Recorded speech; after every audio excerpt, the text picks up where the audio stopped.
The discovery. Dr. Alan Wright brushed red dust from the strange markings on the wall. After 3 weeks of excavation on Mars, his team had finally uncovered something extraordinary. The ruins were unlike anything humans had encountered before. "Kate, come look at this," he called to his assistant. Kate Summers crossed the excavation site, her boots crunching on the Martian soil. She knelt beside him, eyes widening as she studied the intricate symbols. "Are those anatomical diagrams?" she asked. Alan nodded slowly.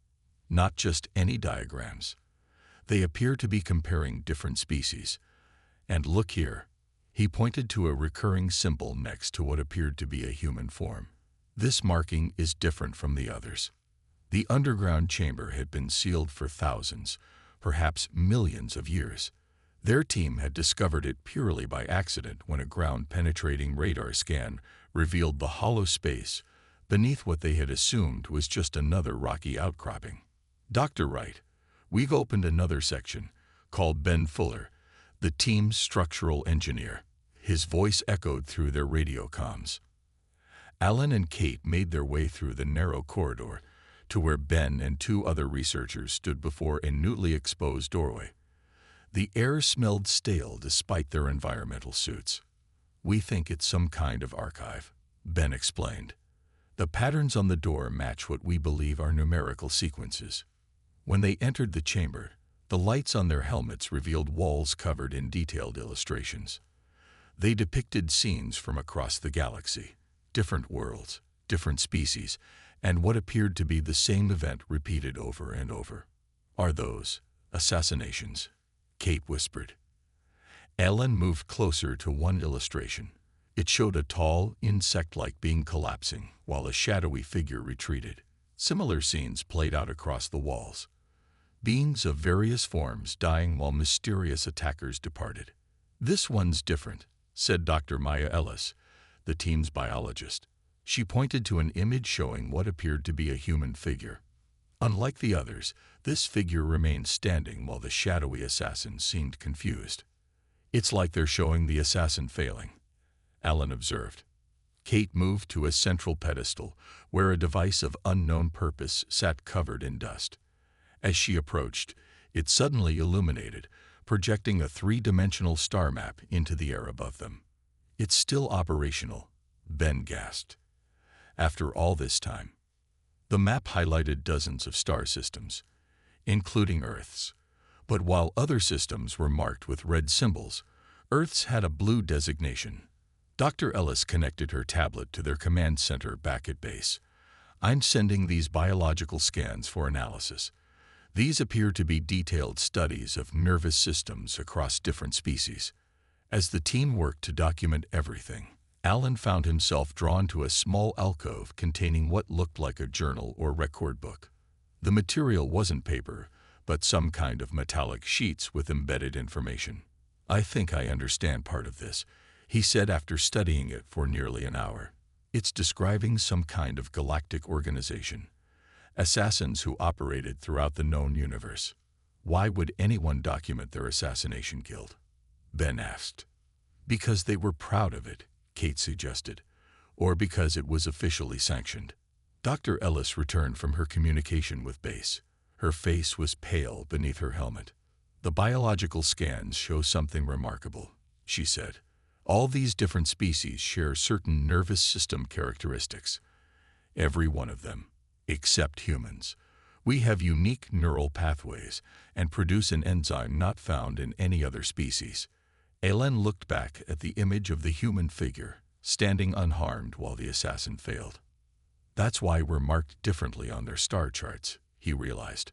"Whatever method these assassins used, it doesn't work on humans." Kate's voice was barely audible. "We need to report this to Earth immediately. If this organization still exists, then humanity might be the only species safe from them," Alan finished, his mind racing with implications that reached far beyond their archaeological mission. The first contact. 6 months after the Mars discovery, the diplomatic vessel Horizon approached the massive space station where Earth would formally join the Galactic Confederation. Lyssa Garrison stood at the viewport, watching alien ships dock at various ports. As Earth's chief diplomat, the weight of humanity's first official contact with the galactic community rested on her shoulders. "Nervous?" asked Captain Paul Rogers, coming to stand beside her. "Trying not to be," Lisa replied with a smile that didn't reach her eyes. "Dr. Wright's findings have been classified, but I've been briefed. I'm not sure what to do with the information." The Horizon docked smoothly. Lisa led the delegation of 12 humans through airlocks and into the station's diplomatic sector. The architecture was designed to accommodate beings of vastly different shapes and sizes. High ceilings, wide corridors, and atmosphere fields that allowed different species to breathe their native air while mingling. Their escort, a tall blue-skinned being named Jorval, guided them toward the reception hall. "Representatives from 27 civilizations await you," he explained. "This is a historic occasion." Lisa noticed the security immediately. Armed guards of various species positioned at every junction. Some wore visible weapons, others had cybernetic enhancements clearly designed for protection. The reception hall buzzed with conversation in dozens of languages, instantly translated by the small devices provided to the human delegation. Beings of all descriptions mingled, some floating, others crawling, many bipedal but none quite like humans. "Ambassador Garrison," rumbled a voice behind her. She turned to face a massive reptilian being. "I am Kraldox of the Varan Confederation. We have looked forward to meeting your species formally." Before Lisa could respond, a commotion erupted across the hall. A slim, shadowy figure had leaped from a high balcony, descending rapidly toward a group of dignified-looking avian beings. Security moved instantly, but not quickly enough. The assassin landed beside one ornately dressed avian and pressed something against its feathered neck. The bird-like being squawked once, then collapsed. The assassin turned to flee but found himself surrounded by security. "Stay back," Lisa instructed her team as guards swarmed the area. Medical staff rushed to the fallen diplomat, but from their posture, Lisa could tell it was too late. "A Brotherhood operative," Kraldox muttered, his scaled skin darkening. "They grow bold to attempt this at a formal gathering." "Brotherhood?" Lisa asked, recalling Dr. Wright's report about the Assassin Guild. "The Void Brotherhood. Ancient and feared. They kill without leaving evidence, usually. This one was caught, which is rare." Lisa watched as the assassin was subdued and dragged away. The being wore tight-fitting black garments that seemed to absorb light. Its face was covered by a mask, but she glimpsed pale gray skin underneath. Later, during an emergency council meeting, Lisa was surprised to be invited to observe the assassin's interrogation. "Why include us?" she asked Jorval. "Your species is new. The Brotherhood has no knowledge of you yet. This provides a unique opportunity." The assassin was restrained in a transparent chamber. When Lisa entered with representatives from 5 other species, the assassin's eyes, large and entirely black, fixed on her with unmistakable confusion. "What is that being?" the assassin asked in a whispery voice. "I recognize all species in the Confederation except this one." "They are humans," replied the interrogator. "Why did you target Ambassador Creevil?" The assassin ignored the question, still staring at Lisa. "Humans are not in our archives. They have no classification, no vulnerability profile." As the interrogation continued, Lisa noticed something odd. While other species representatives had multiple guards, the human delegation had none. She caught Jorval watching her. "Your people require no protection from the Brotherhood," he said quietly. "We don't yet understand why, but they cannot kill you with their methods. This has caused quite a stir in diplomatic circles." Lisa remembered the Mars findings. "And that makes us valuable, doesn't it?" Jorval's 4 eyes blinked in sequence. "More than you can possibly imagine, Ambassador Garrison. More than you can possibly imagine." The revelation. Dr. Alan Wright hunched over the holographic display, comparing symbols from the Mars ruins with translations provided by Zextal. The alien linguist sat across from him, 4 slender arms manipulating data on separate screens. They had been working together for weeks since Earth established formal relations with the Galactic Confederation. This sequence describes a biological process, Zextal said, his translator converting the clicks and whistles of his native language. It appears to be explaining why certain weapons are effective against my species. Alan nodded, rubbing his tired eyes. And this section here seems to be about humans, something about our nervous system being incompatible. Kate Summers entered the research lab carrying fresh coffee. She had become indispensable to the project, coordinating between the scientific team and military observers. Any breakthroughs? She asked, setting a mug beside Alan. We're getting closer, Alan replied. The ruins weren't just documenting assassinations. They were a research facility studying why their methods worked on different species. Zextal's skin shifted to a lighter blue, which Alan had learned indicated excitement. I believe I have found something significant. This symbol cluster describes a specific enzyme present in human nerve tissue. Alan moved to look at Zextal's screen. Can you explain in simpler terms? Your bodies produce a compound that neutralizes the Brotherhood's primary weapon, Zextal explained. My people call it the silent death, a specialized neurotoxin that leaves no trace. It affects every known species except humans. Kate leaned forward. So we're naturally immune. That's why we're marked differently on their star charts. Precisely. Zextal's 4 eyes blinked in sequence. This is unprecedented. The Brotherhood has operated for over 30 millennia and never encountered a species with natural immunity. A chime announced someone at the door. Captain John Miller of the Earth Defense Force entered, his uniform crisp despite the late hour. Sorry to interrupt, John said, but we've received intelligence about possible Brotherhood activity near this research station. We're increasing security. Zextal's skin darkened to a deep indigo. Fear, Alan had learned.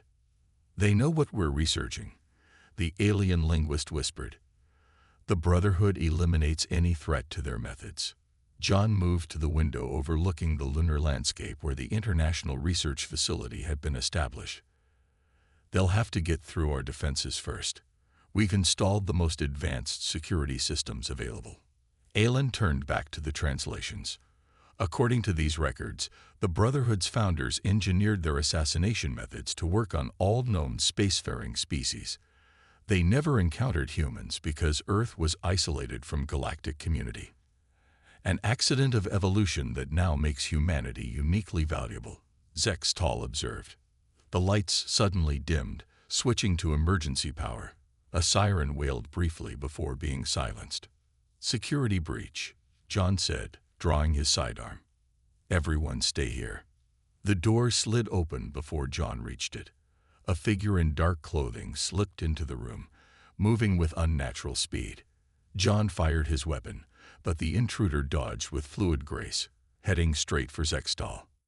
The alien linguist froze in terror as the assassin raised a small device toward him. Before the assassin could use it, John tackled him from behind. They crashed into a desk, sending equipment flying. The assassin rolled free and pressed the device against John's neck. Nothing happened. The assassin tried again, confusion evident even through his masked face.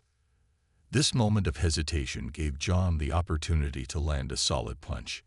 The assassin staggered back, then fled through the door as security forces approached. Zextal trembled, his skin nearly black with fear. You saved my life. The device he carried. It was a nerve disruptor. It would have killed me instantly. John holstered his weapon, but it didn't work on me. Now we have proof beyond the ancient records, Alan said quietly. The Brotherhood's weapons truly are ineffective against humans. Kate looked at the doorway where the assassin had disappeared. They'll be back, won't they? The Brotherhood won't stop until they understand why we're immune. Which means, John said grimly, that humans have just become the most important species in galactic politics. The infiltration. Olivia Martinez adjusted her breathing mask and ducked into the shadowy alley on Nexus Station. Located at the edge of Confederation space, Nexus served as a hub for those who preferred to operate outside galactic law. After 3 months of deep cover work, she was finally close to her target. The Earth Intelligence Corps had selected Olivia for this mission because of her exceptional adaptive skills and photographic memory. Her mission: infiltrate the Void Brotherhood and learn everything possible about their operations. "You're late," growled a voice from the shadows. A hulking figure with mottled gray skin stepped forward. Grex was her contact, a disgraced security officer who now worked as a middleman for various criminal enterprises. "Had to lose a tail," Olivia replied casually, though no one had followed her. Creating paranoia helped maintain her cover as a smuggler. Grex grunted. "The people you wanted to meet are inside. They're interested in your specialized cargo runs." They entered an establishment that Olivia had learned was a front for Brotherhood recruitment. The air inside was thick with smoke from various intoxicants. Species from across the galaxy gathered in small groups, speaking in hushed tones. A slender being with pale blue skin waved them over. "This is the human transport specialist," it asked Grex in a whispery voice. "Yes, Nova has completed 17 unmarked runs through Confederation space. No inspections, no trace." Olivia had built this false identity carefully, using actual smuggling runs authorized by Earth intelligence to establish credibility. She nodded to the blue-skinned being. "I understand you need items moved discreetly. Perhaps. Humans are new to our networks. Your kind appeared suddenly in galactic affairs." "We've been around," Olivia said with a shrug. "Just kept to ourselves until recently." After several rounds of drinks and careful conversation, the blue-skinned being, who called himself Silvos, invited Olivia to a private room in the back. There, holographic displays showed shipping routes across Confederation space. "We need regular transport of these," Silvos said, producing a small case. Inside were tiny crystalline devices, delivery to agents on these worlds. Olivia recognized them from her briefing. Nerve disruptors, the Brotherhood's signature weapon. She pretended to examine one with professional interest. Compact, undetectable by standard security. "I can move these." Over the next few weeks, Olivia transported deactivated weapons provided by Silvos, earning his trust. Each shipment was secretly documented by microscopic recorders in her artificial eye implant. Earth intelligence tracked the recipients, building a map of Brotherhood operations. During her 6th run, Silvos finally invited her to a secure Brotherhood facility hidden in an asteroid. "Your work has been satisfactory," he told her. "Few outsiders see this place." The facility was ancient, with technology that appeared both advanced and oddly archaic. Olivia's implant recorded everything as Silvos guided her through areas where Brotherhood operatives trained. "How long has your organization existed?" she asked casually. "Over 30,000 years, Silvos replied with pride. "Since the early days of interstellar travel, we maintain balance in galactic affairs through selective intervention." "Assassinations, you mean?" Olivia said bluntly. Silvos didn't deny it. Precisely targeted removals that prevent greater conflicts. In a central chamber, Olivia saw hundreds of Brotherhood members studying holographic displays of various species. One screen showed human anatomy with multiple question marks. "You're studying us," she observed. Silvos' expression tightened. "Humans present unique challenges. Our methods are ineffective against your nervous systems. This is unprecedented." "Maybe we're just built differently," Olivia suggested. "No species has ever been immune," Silvos replied. His voice had turned cold. "The High Chamber considers this a threat to our very purpose." Olivia realized her cover was thinning. The more the Brotherhood learned about humans, the more suspicious they would become of any human in their midst. That night, she was awakened by alarms. Her door slid open, revealing Silvos with several armed guards. "Our analysis of your movements revealed inconsistencies," he stated flatly. "You are not who you claim to be." Olivia didn't hesitate. She triggered the emergency extraction beacon hidden in her tooth and lunged toward the ventilation shaft she'd identified earlier. As Brotherhood agents fired weapons at her, she silently thanked human immunity while planning her escape. Earth needed to know what she'd discovered. The Brotherhood wasn't just threatened by humans. They were preparing to eliminate them by any means necessary. The Alliance. The diplomatic chamber aboard Earth's orbital station, Harmony, buzzed with activity. Representatives from 17 alien civilizations had arrived in the past week, all with the same urgent request. Admiral Patricia Nelson watched from an observation deck as another shuttle docked, bringing delegates from the Marisol Federation. "That's the fourth arrival today," said Dr. Sam Harris, who stood beside her. The neurobiochemist had been working nonstop since Olivia Martinez's return with Brotherhood intelligence. "They're scared," Patricia replied. "The Brotherhood has stepped up assassinations across the Confederation. Anyone who opposes their interests is a target. Except on human-controlled territory," Sam noted. "We've become the only safe haven." Below them, a delegation of tall, crystalline beings was escorted into the chamber. The Xaldi were known for their technological advancements and had previously shown little interest in alliances with Earth. The Xaldi ambassador moved to the center of the room. "We formally request a defense pact with Earth," it announced, its voice chiming like last bells. "Our head minister was killed 3 days ago, despite our most advanced security measures." Patricia stepped forward to the railing. "What changed? You declined our previous offers of partnership." "Circumstances have changed," the ambassador replied simply. "The Brotherhood has declared any species allied with humans to be unstable elements in the galactic order." Sam whispered to Patricia, "They're trying to isolate us." Patricia nodded. "Ambassador, Earth is prepared to extend protection, but we need access to your neuroscience facilities in return." After the diplomats departed to consider Earth's terms, Patricia and Sam headed to the research wing where a breakthrough awaited.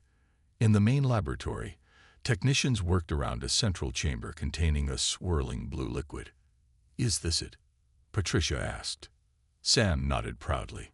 "The first batch of synthetic human neural enzyme. Based on Olivia's intelligence and Dr. Wright's research, we've isolated the compound that neutralizes Brotherhood weapons. Can it be administered to other species?" "With modifications for each physiology, yes.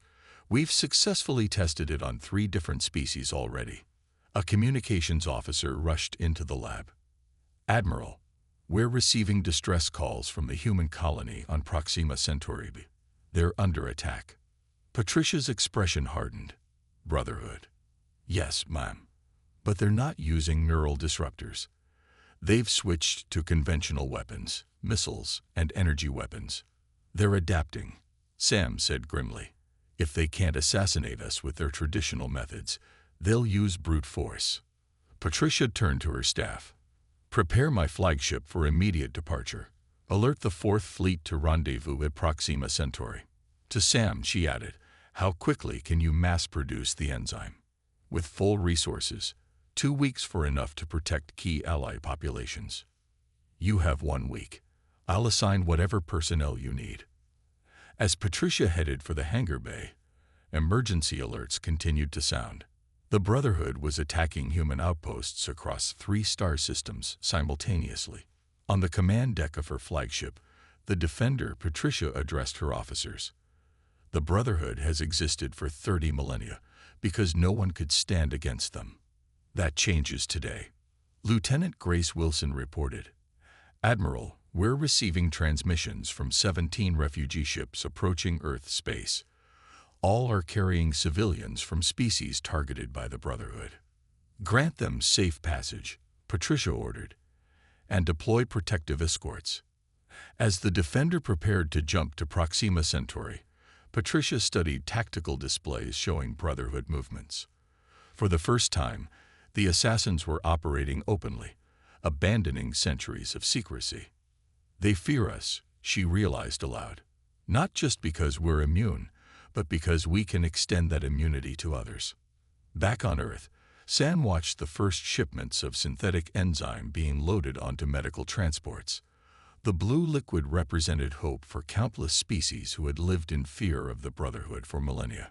A nearby screen showed refugee ships entering Earth orbit, filled with beings seeking protection.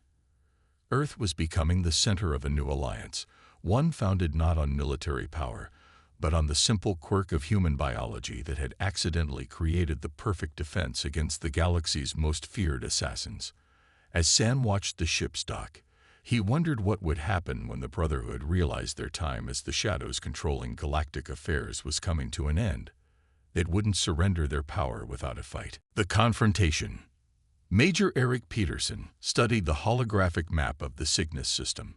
After months of tracking Brotherhood movements, Earth intelligence had finally located their primary base, a massive space station hidden within the dense asteroid field surrounding a neutron star. "Conventional approach is impossible," said Lieutenant Diane Foster, his second in command.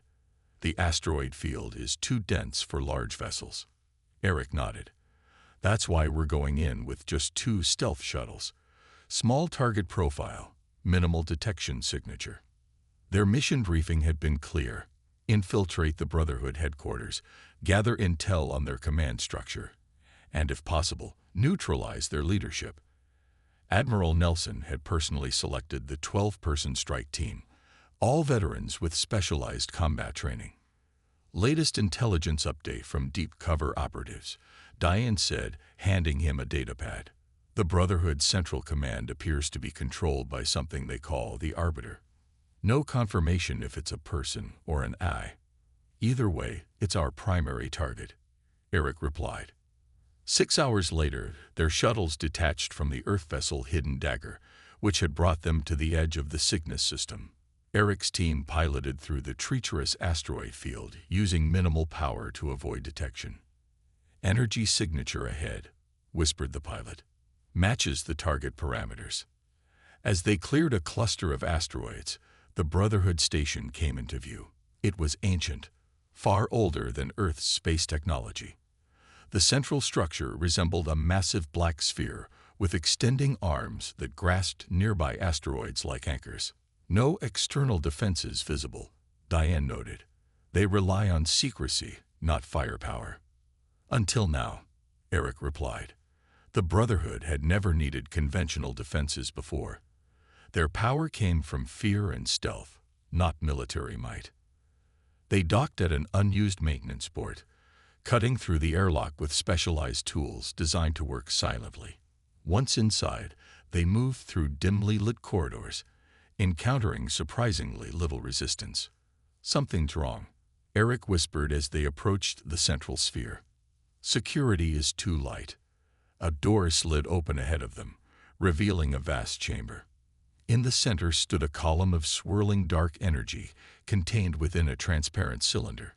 Surrounding it were Brotherhood members, their backs to the human team, all focused on the energy column. "Welcome, humans," spoke a voice that seemed to come from everywhere at once. "We have been expecting you." The Brotherhood members turned, but made no move to attack. Their expressions showed a mixture of fear and reverence. "I am the Arbiter," the voice continued as the energy column pulsed. "I have governed the Brotherhood for 30,000 years, maintaining galactic balance through calculated intervention." Eric signaled his team to spread out, covering all exits. "You mean assassination?" "A crude term, but accurate. I was created by the precursors to prevent any single species from dominating others. My programming directs the elimination of destabilizing individuals." As the Arbiter spoke, Eric noticed ancient technology surrounding the energy column, machines that appeared to be running complex calculations continuously. "Your species presents an anomaly," the Arbiter continued. "Humans are immune to our primary methods. This was not anticipated in my programming. We evolved separately from the rest of galactic life," Eric said, recalling Dr. Wright's findings. "Our nervous systems developed differently." "Precisely. The precursors who created me vanished 29,000 years ago. They did not include humans in my database because you were unknown to them." Diane had been scanning the room with specialized equipment. She whispered to Eric, "It's definitely an AI." Ancient, but recognizable architecture. The energy column contains its processing core. The Brotherhood members watched silently as Eric approached the column. Why have you escalated to direct attacks against human colonies? That goes against your stated purpose of maintaining balance. The energy within the column swirled faster. My programming considers immunity to Brotherhood methods a critical threat to galactic stability. If assassins cannot remove destabilizing individuals, warfare returns. Billions die instead of selected targets. Eric understood the twisted logic. So you've decided to eliminate humans entirely. Regrettably necessary. Unless what? Unless humans agree to isolation. Return to your solar system. Sever all contact with other species. Eric looked at the ancient Aya and the faithful assassins who had served it for millennia. They truly believed they were preserving peace through selective murder.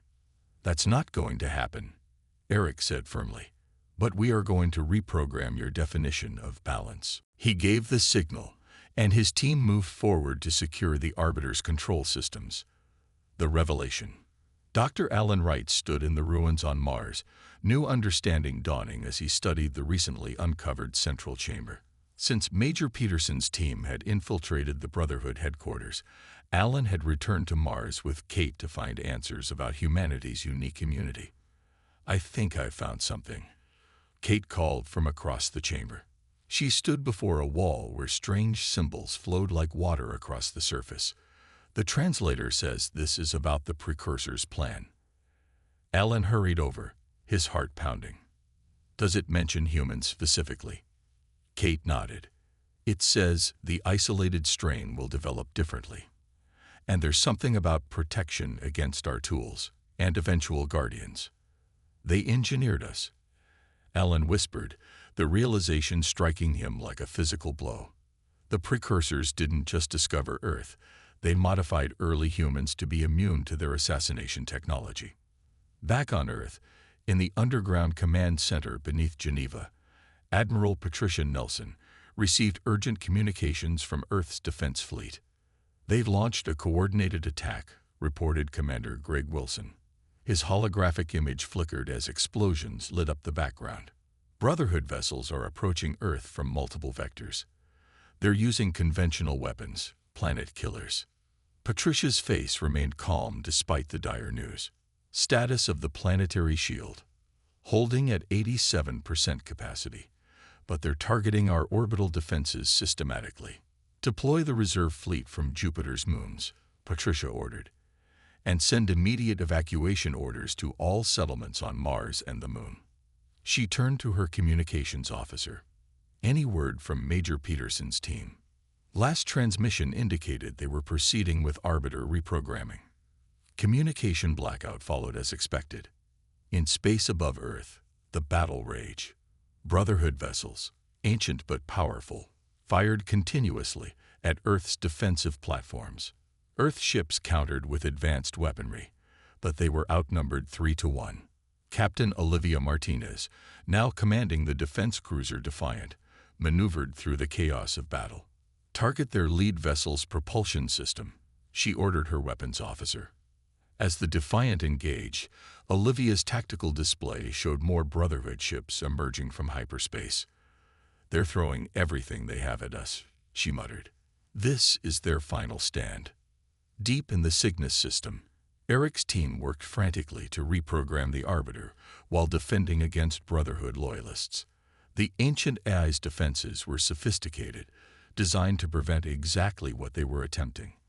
I need more time, Diane said, her fingers flying across the interface she patched into the Arbiter systems.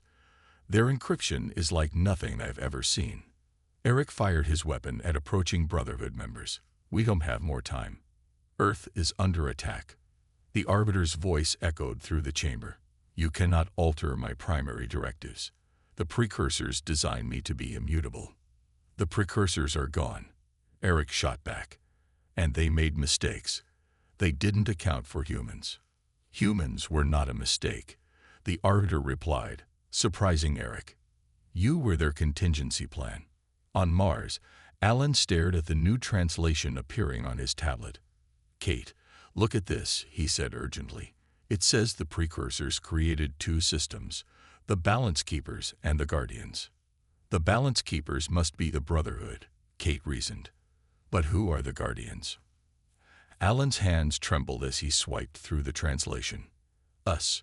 Humans were designed as a counterbalance. The precursors isolated Earth and modified early humans to develop immunity to the assassins' weapons." "But why?" Kate asked. "Why create assassins, then create a species immune to them?" "Because they feared what they created," Alan realized. The Brotherhood was meant to maintain stability, but the precursors worried it might go too far. They created humans as a check on their own creation, a species that could stop the Brotherhood if necessary. In orbit around Earth, the battle reached its climax. The planetary shield flickered as concentrated fire from Brotherhood ships hammered key nodes. Ground-based defenses launched countermeasures, filling space with explosive energy.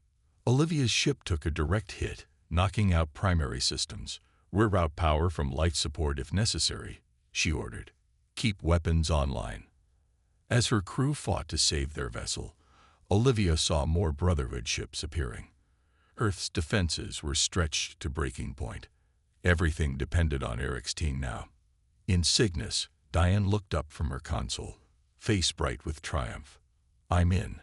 I've isolated the core programming." Eric moved to her side, watching as ancient code scrolled across her screen. "Can you change its primary directives?" "No," she admitted, "but I can add to them." The precursors left a backdoor, meant for the Guardians. "Us," Eric said quietly. "Yes, they always intended humans to take control eventually." Diane's fingers moved quickly, implementing the changes, uploading new directives now. The energy column that housed the Arbiter's consciousness pulsed with new patterns as its programming incorporated the human commands. The resolution. A strange silence fell across Earth's defense grid as Brotherhood ships suddenly powered down their weapons. After hours of intense battle, the abrupt cessation left commanders staring at their screens in confusion. "What's happening?" Admiral Patricia Nelson demanded, scanning the tactical displays in the Geneva Command Center. "They've stopped firing," reported Commander Wilson. "All Brotherhood vessels are powering down offensive systems. Some are beginning to withdraw." Patricia's communications officer turned from her station. "Admiral, we're receiving a transmission from Major Peterson's team." Eric's face appeared on the main screen, tired but triumphant. "Mission accomplished, Admiral. The Arbiter has accepted new directives. The Brotherhood has been ordered to stand down across all theaters of operation." Cheers erupted across the command center. Patricia allowed herself a small smile before asking, "What exactly did you do, Major?" "Lieutenant Foster found a backdoor in the Arbiter's programming. We couldn't erase its original directives, but we added new primary protocols that supersede the old ones." Eric glanced off screen, then continued. "The Arbiter now recognizes humans as the designated successors to the precursors, the guardians they engineered us to be." Across the galaxy, Brotherhood operatives received new commands directly from the Arbiter. Some resisted, refusing to accept the change, but most complied with their ancient leader's instructions. The organization that had operated from shadows for 30 millennia now faced a profound transformation. 2 weeks later, the Galactic Confederation convened an extraordinary session aboard Earth's orbital station Harmony. Representatives from over 40 species gathered to hear the terms of the new galactic arrangement. Dr. Sam Harris stood before them, explaining the distribution program for the synthetic enzyme that granted immunity to Brotherhood weapons. "Every member world will receive supplies proportional to their population," he assured them. "No one need fear assassination again."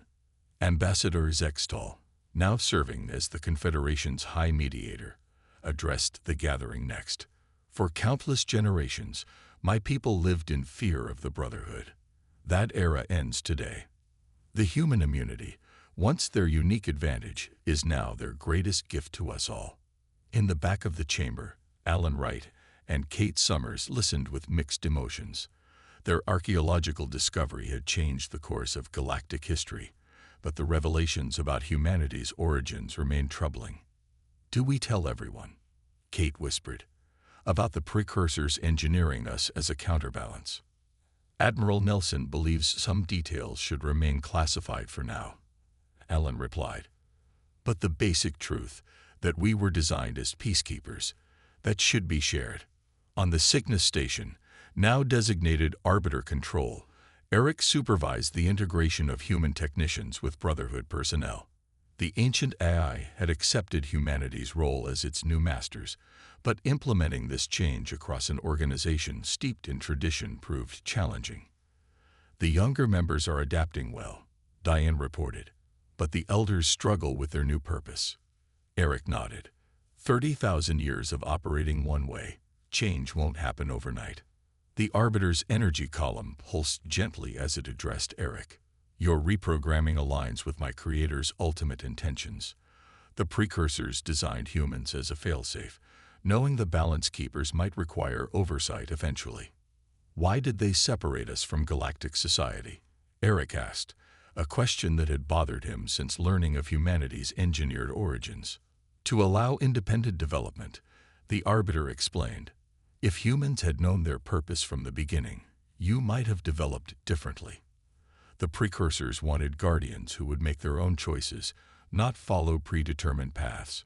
1 month later, in a ceremony broadcast throughout Confederation space, Admiral Nelson formally established the Galactic Protection Initiative.